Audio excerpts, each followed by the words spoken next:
ऐसी शख्सियत से मिलने आए हैं जो अपने क्षेत्र में जिसने अपने क्षेत्र में न केवल परिवार का बल्कि पूरे शहर का नाम रोशन किया है। आपके बारे में जो है वो छोटे से या एक छोटे से शेर के माध्यम से ये बात कही जा सकती है कि खुद ही को कर बुलंद इतना कि खुदा खुद बंदे से पूछे बता तेरी रजा क्या है। तो अब हम एक संक्षिप्त मुलाकात करेंगे हमारे ग्रुप के वरिष्ठ सदस्य संस्थापक सदस्य आदरणीय श्री डॉक्टर छजलानी एवं भाभी श्रीमती सरला छजलानी से। अब डॉक्टर साहब का जन्म सन 1955 में रतलाम के एक प्रतिष्ठित परिवार में हुआ था। साहब के फादर जो हैं वो स्वतंत्रता संग्राम सेनानी और महिदपुर से पूर्व विधायक रहे हुए हैं। सर ने अपनी MBBS की डिग्री सन 1980 में इंदौर के MGM मेडिकल कॉलेज से पूरी की। उसके बाद में सर का विवाह 1984 में भाभी जी के साथ में हुआ। शादी होने के बाद में उन्होंने अपनी DCH की एक डिग्री जो कि पूरी की 1987 में। उसके बाद में सर का अपॉइंटमेंट यहाँ पर TB हॉस्पिटल में हुआ।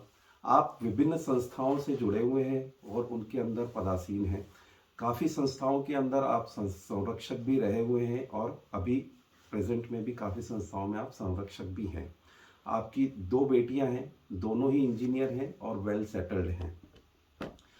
आपको सन 2010 में मध्य प्रदेश सरकार के द्वारा बेस्ट TB ऑफिसर के द्वारा सम्मानित किया गया है। 2011 में देहरादून से all India TB officer association के द्वारा ऑफिसर्स का सम्मान भी आपको मिला है। आपको doctor Chaskar gold medallist award से भी IMA के द्वारा सम्मानित किया गया है। आपकी एक बड़ी उपलब्धि में जो कि आपका सपना भी रहा है कि आपने पूरे मध्य प्रदेश की जो इंदौर डिस्ट्रिक्ट है उसको TB फ्री किया एज एन TB ऑफिसर रहते हुए। इसके बाद में आप सन 2020 जनवरी में रिटायरमेंट होने के बाद में आज भी अपने घर से सेवाएं दे रहे हैं। और कोरोना काल में आपने जो सेवाएं लोगों को दी, करीब करीब 4000 से ज़्यादा लोगों को आपने फ़ोन पर ही अपनी सेवाएं दी और उनको ठीक किया, जो कि काफ़ी समाचार पत्रों में भी इसका उल्लेख आया था, जो कि एक बहुत बड़ी उपलब्धि है।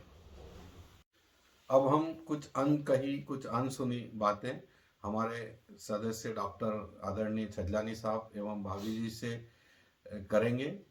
तो मेरा सबसे पहला प्रश्न है भाभी आपसे। भाभी जी आप बताएं आपकी रुचियां और हॉबीज क्या क्या रही हैं, क्योंकि डॉक्टर साहब आपको समय कम दे पाते हैं। मेरी रुचियां हैं योगा, रीडिंग और परिवार को एक सूत्र में बांध के रखना। किसी भी परिस्थिति में परिवार को बिखरने नहीं देना, ये मेरी सबसे अच्छी। डॉक्टर साहब आप अपनी कुछ रुचियों के ऊपर प्रकाश डालें कि आपकी क्या रुचियां हैं।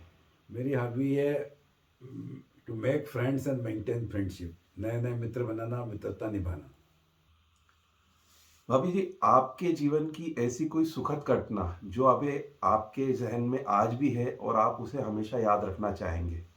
मेरे जीवन की सबसे सुखद घटना प्रवीण ऋषि जी महाराज साहब जी जो है, जो बहुत बड़े संत हैं, उनको मैं काफ़ी सुनती थी और मैं उनसे काफ़ी प्रभावित भी थी।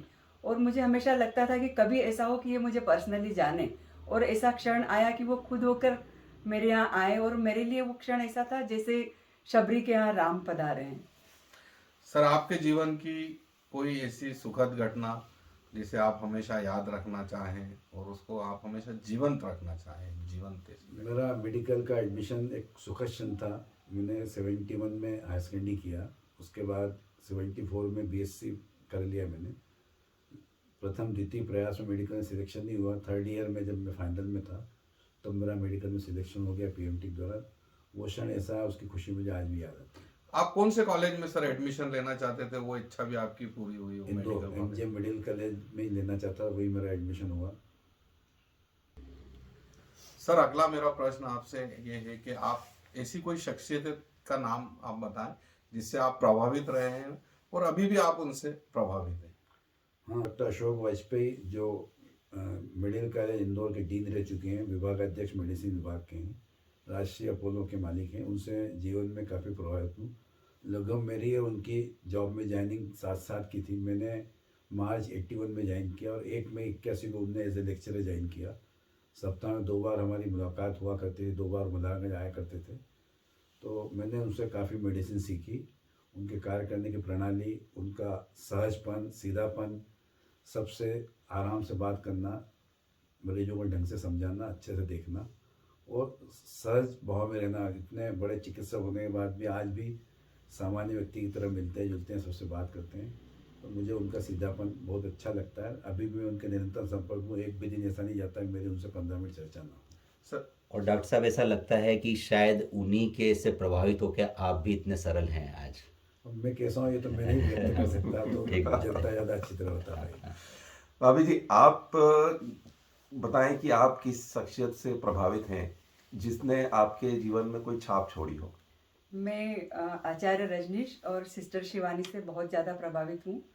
उनसे मैंने सीखा कि हर सुख और दुख का कारण हम स्वयं ही हैं। हमारे विचार ही हमारे जीवन को परिवर्तित करते हैं। जैसे हमारे विचार होंगे वैसा ही हमारा जीवन होगा। क्या आपको लगता है कि आपके जीवन की जो सोचने का तरीका है उनसे प्रभावित रहा है? बिल्कुल बिल्कुल, मैं कह सकती हूँ कि आचार्य रजनीश और सिस्टर शिवानी, इन दोनों की वजह से जो मैं आज जो कुछ भी हूँ उनकी वजह से ही। भाभी जी, आपके जीवन का कोई ऐसा टर्निंग पॉइंट जिससे कि आपको कुछ सीखने को मिला है और आपका जीवन बदल गया? टर्निंग पॉइंट एज सच वैसे याद तो नहीं आ रहा है। हाँ, एक बात मैं बता सकती हूँ। जब मेरी ननंद, डॉक्टर साहब की छोटी सिस्टर, बहुत यंग एज में उनकी डेथ हो गई थी और मैंने देखा कि मेरी सांस जो है एकदम स्थिर थी और मुझे बहुत रोना आ रहा था। तब मैंने देखा कि इनसे मुझे सीखना चाहिए कि हर स्थिति में हमको कैसे स्थिर रहना चाहिए। हर सुख और दुख में वो हमेशा एकदम स्थिर रहती थी। तो उनसे मैंने ये सीखा कि कुछ भी प्रसंग आ जाए हमारे ऊपर तो हमको एकदम विचलित नहीं होना चाहिए और सोच के काम करना चाहिए कुछ भी। सर आपके जीवन का टर्निंग पॉइंट?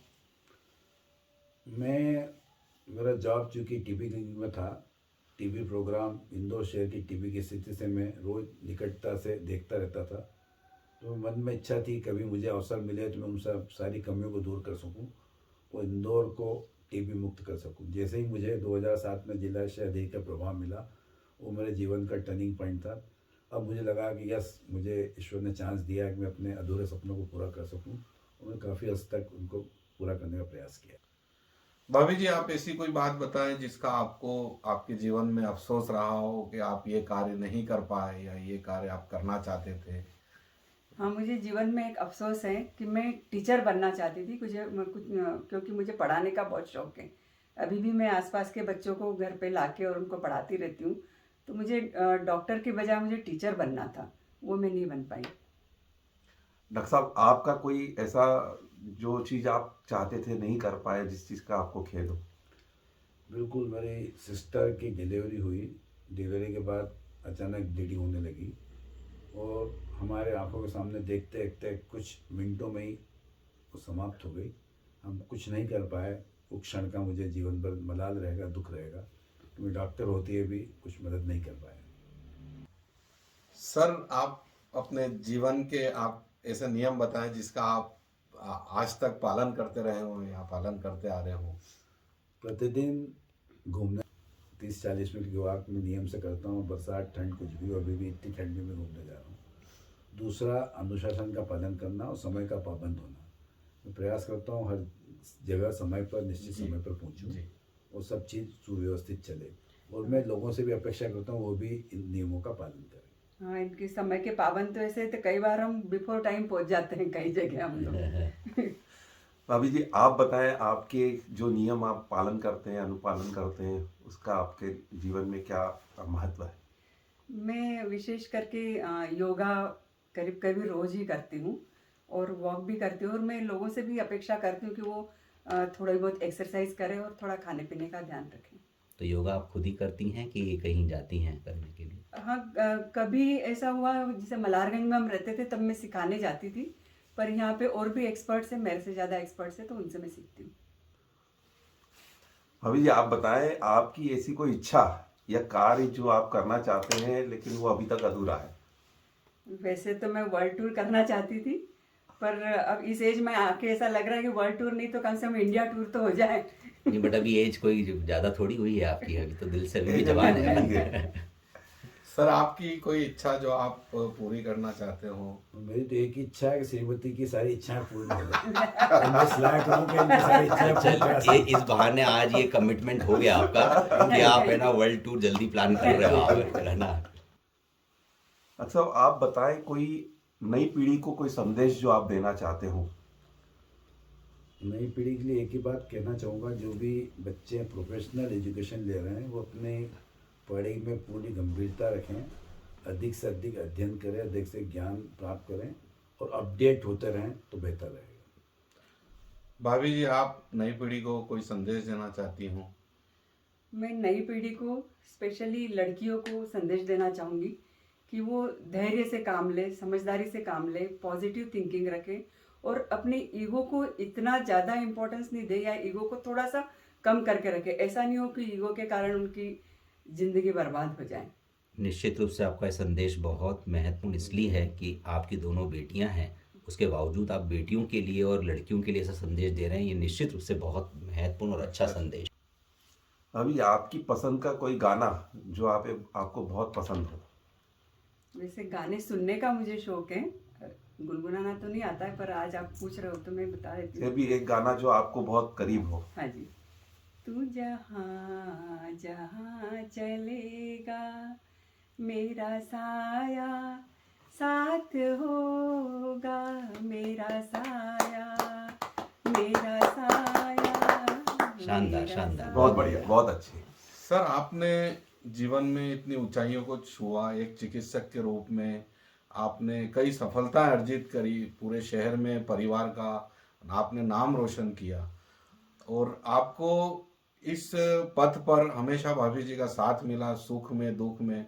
और हमारा ऐसा मानना है कि इस परिस्थितियों में आपको भाभी जी का सहयोग जो मिला है उसमें आप कुछ गुनगुनाना चाहेंगे, कुछ कहना चाहेंगे काव्य रूप में भाभी जी के प्रति? बिल्कुल सही कहा आपने।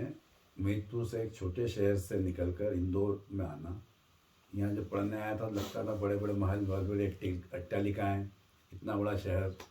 कभी सपने में नहीं सोचा था यहाँ के बस जाएंगे, यहाँ रहेंगे, नाम होगा, काम होगा।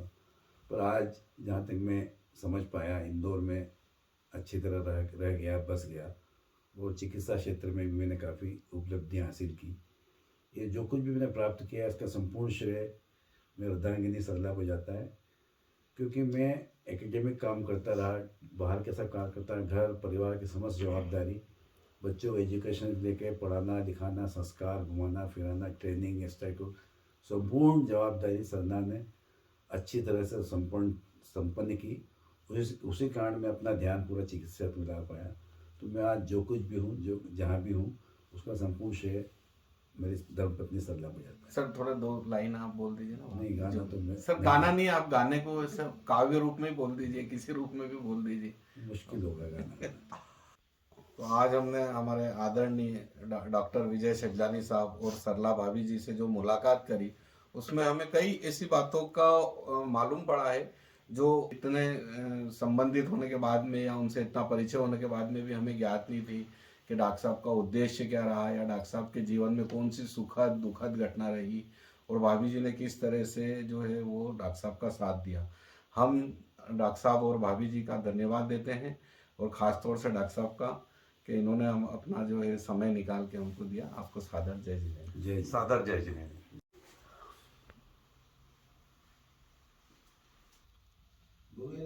तू जहाँ जहाँ चलेगा मेरा